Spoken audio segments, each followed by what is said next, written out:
Poštovane gospode, poštovana gospodo,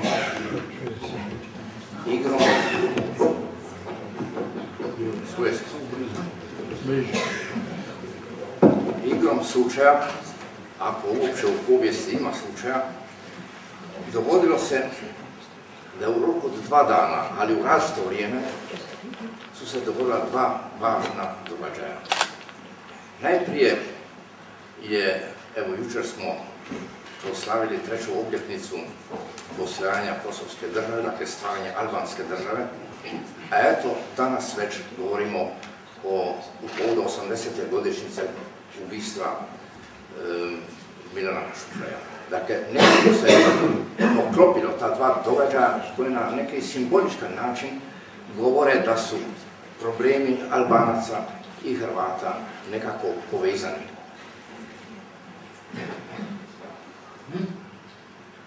Milan Šufljaj je zapravo znao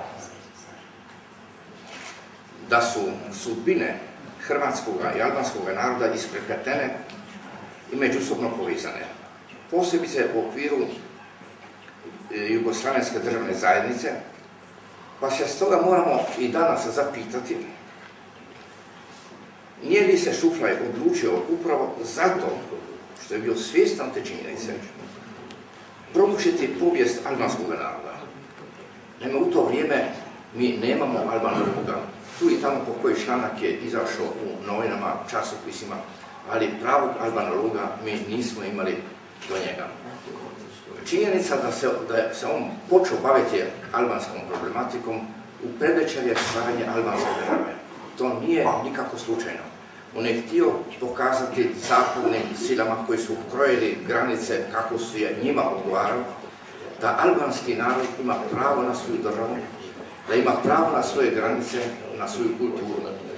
I, nažalost, kad je došlo do toga da se stvori albanska država, drugi su krojili granice i napravili veliku nepravdu prema albanskom narodu. Toliko nepravdu da se posljedice će se osjećati desetljećima nakon toga. Mnogo toga što nije rešeno u to vrijeme moralo se rešavati krvlju do dana današnjega. Šufljaj je upravo zato htio na vrijeme upozoriti zapadne sile da budu razumni i da shvate da albanski narod je tu oduvijek, da se tako izrazim, da ima pravo na svoju teritoriju, da ima pravo na svoju državnost. I upravo zbog toga, jer je znao da na zapadu ne znaju mnogo o Albancima, o njihovoj povijesti, on planira jedno ogromno djelo u 6 svezaka povijest Albanije. Ne sam, on je našao i suradnike i počeo je raditi na tome. Međutim, Prvi svjetski rat i mnogo toga što se tu događalo nije dopustilo da se ta ideja realizira. Ipak, on je napisao čitav niz radova iz povijesti albanskog naroda, ali najvažnije je upravo to što je počeo izdavati Acta et Diplomata. To su izbori za albansku povijest koji su izvanredno važno djelo zato što je on htio pokazati da su Albanci već u srednjem vijeku bili itekako kulturan narod i da nije istina ono što se pričalo da su to neke balkanske gudure i tamo žive nekakve divljaci i tako dalje, nego da je to ima kontinuitet kulturni od antičkih vremena do naših dana.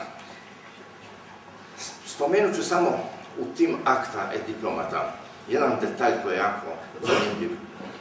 U Dubrovniku se čuva jedan dokument iz 1274. godine u kojem se priča kako nekakva svađa je bila među radnicima i onda jedan kaže biće tamo in lingua albanica, na albanskom jeziku nešto.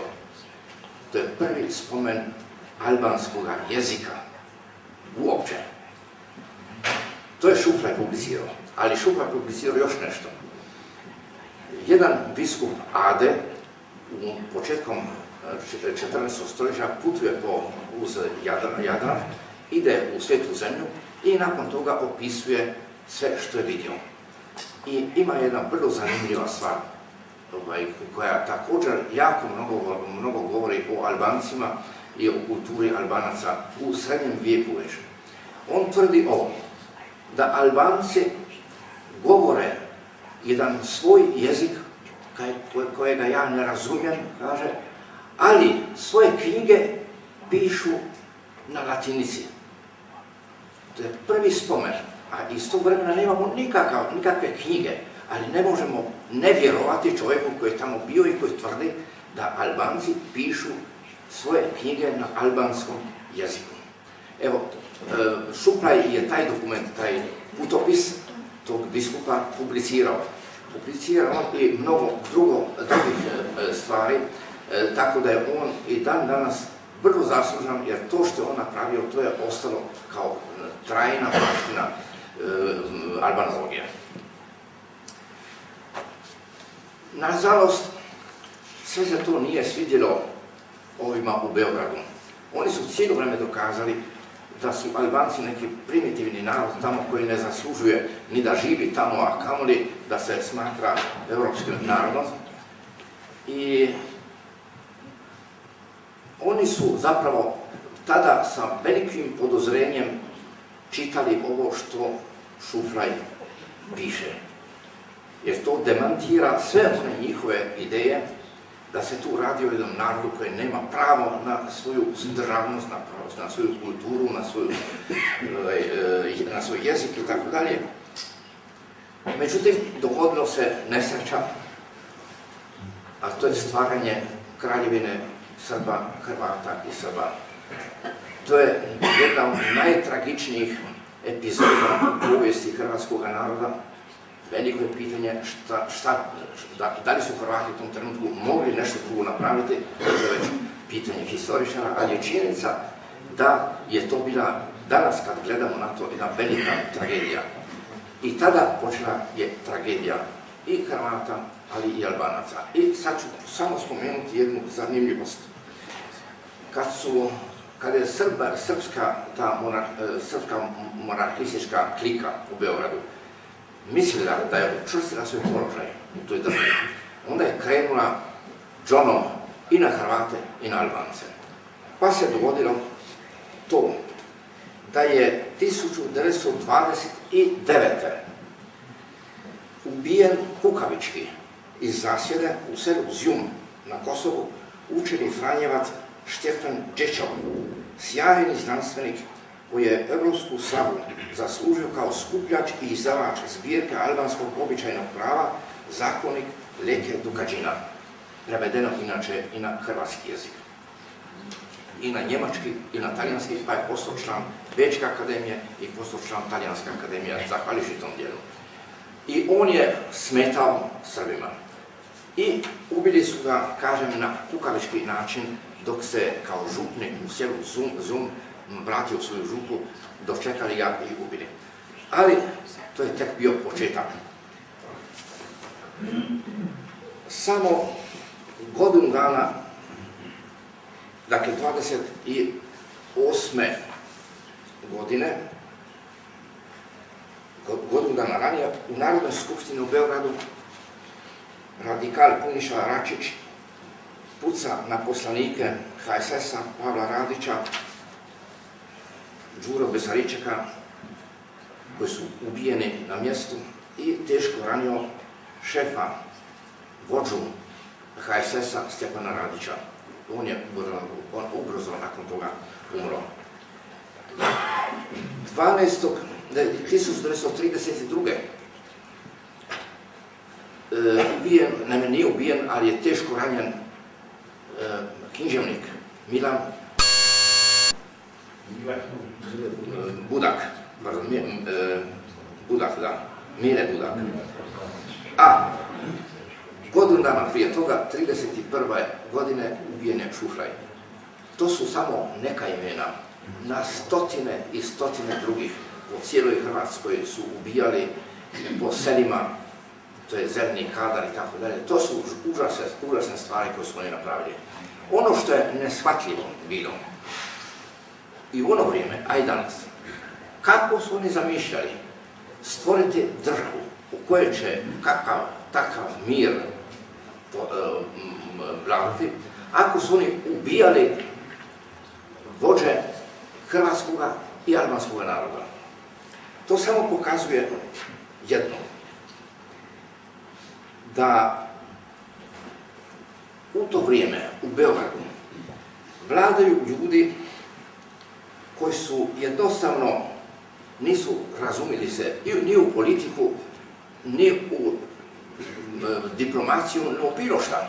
To su bili oni, što se kaže, balkanski političari, kakvi smo i sad u Domovinskom ratu imali prilike upoznati, a i kakve i dan danas, nažalost, upoznajemo.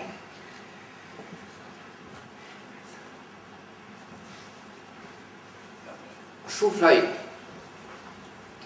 nije doživio, on je doživio stvaranje Albanije, ali ne i rješenje albanskog pitanja.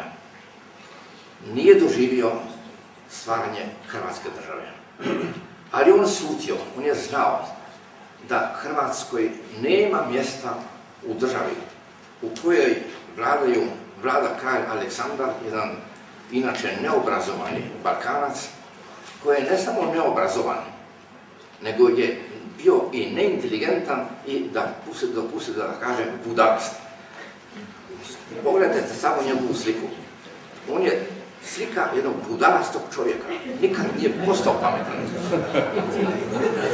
I taj čovjek, okružen sa isto takvim primitivcima, oni su vodili politiku. Samim time što su je vodili tako kako su je vodili.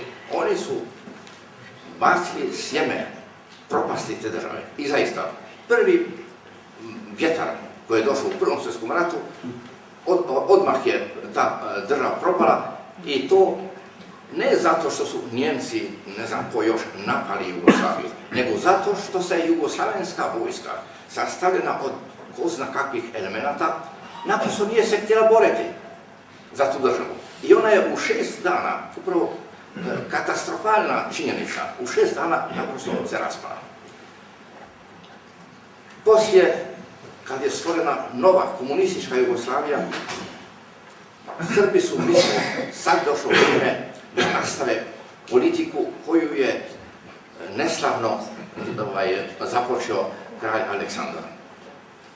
Ne znajući da i oni siju sjeme raspada te države. I zaista, pad Berlinskog zida propala je i ta Jugoslavija. Zašto? To bi rekao naš pjesnik Šenova. Venecija je pala, morala je pasti, upravo zato. Jugoslavija je pala jer je morala pasti, naprosto ona nije mogla postojati ni kao monarhistička, ni komunistička, ni demokratska, ni nedemokratska. Jednostavno, ta država nije bila sposobna spojiti sve te narode i u kojima će svi biti jednaki. Uglavnom, meni nije rečeno da smijem samo 7 minuta govoriti, pa ću toliko se držati toga. Ono što je Šuflaj sanjao, to je točno ono što je profesor Gašparović rekao. Imitiram njega. Znači, pa je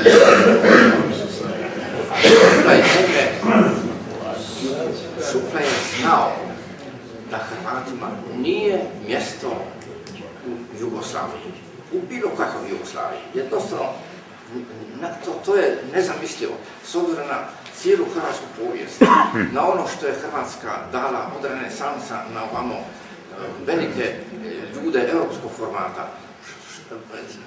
Možemo zamisliti jednog Ruđera Boškovića, koji je živio u vrijeme kad Srbi su imali možda jednog jedinog pismenog čovjeka koji uopće znao čitati i pisati. To je ta ogromna razlika. I to je jednostavno se nije moglo spojiti skupa. Eto, nesreća je došla stvorena je ta država, došla je sreća, otišla k vragu, tamo gdje je ispada. Hvala lijepa.